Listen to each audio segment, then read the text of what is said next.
Good morning, gang. It may almost be afternoon.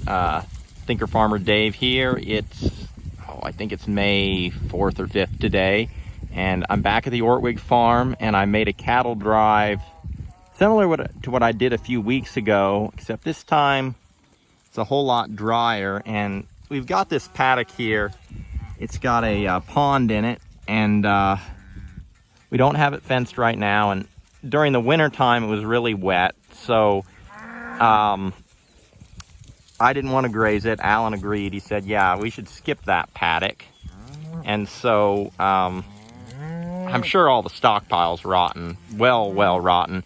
But the fact that we didn't nip it off at all most of winter means that there's a lot of reserves. And anyway, it's greened up. I mean, there's some trails in here, but you can see my boot down there. It's a lot of thick grass.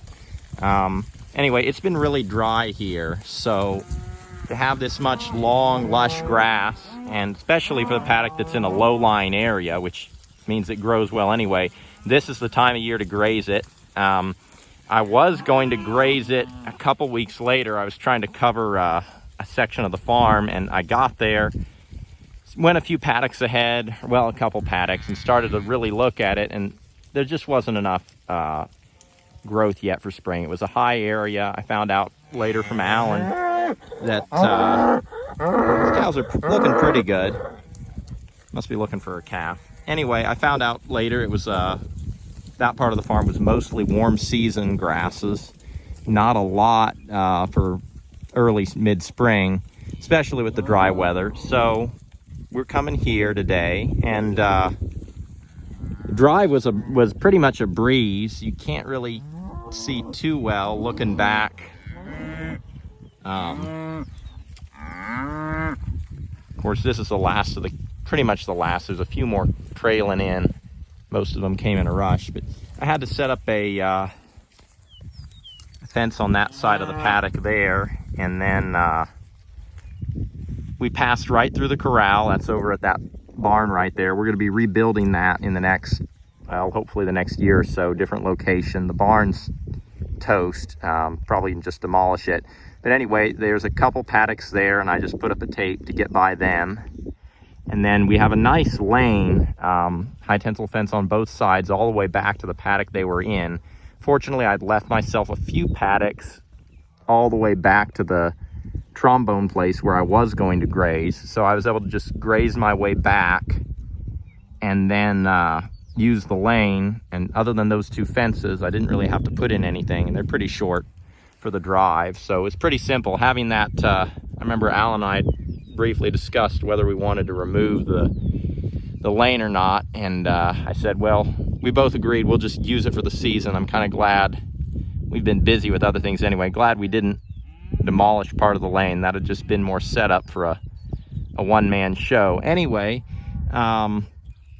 yeah, it's beginning of May. It's dry here, gang. We're not as dry as some other parts of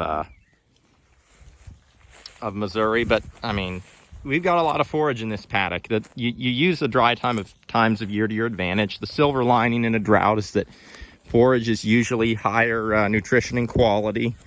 This paddock has not been grazed, like I said, most of winter. It normally is a low, wet paddock. And so, I mean, it's dry right now, gang. It's the time of year to graze it. I'm not sure. What I'm planning as of now is to go ahead and just get them moved out of here this evening. It's dry around the pond, so they're not gonna pug it much, but next paddock over we did graze it during the winter time. It's regrown some, probably either late this evening or morning. I'll set up a automatic gate timer and move them into there, and then they'll have a water tank. They won't be around the pond as much, but there's a lot of forage here. The clover, there's some clover in here too, although the clover's not really growing much. It's been too dry. Yeah, a lot of fescue in there. Kentucky 31 fescue, I would guess. And then I think I'm not the best with my grass species, gang. Pretty sure this would be a Yeah, I want to say it's a Reed's Canary. Don't quote me on that. I'm still focused mostly on maximizing the forage quality as opposed to identifying all the different grasses.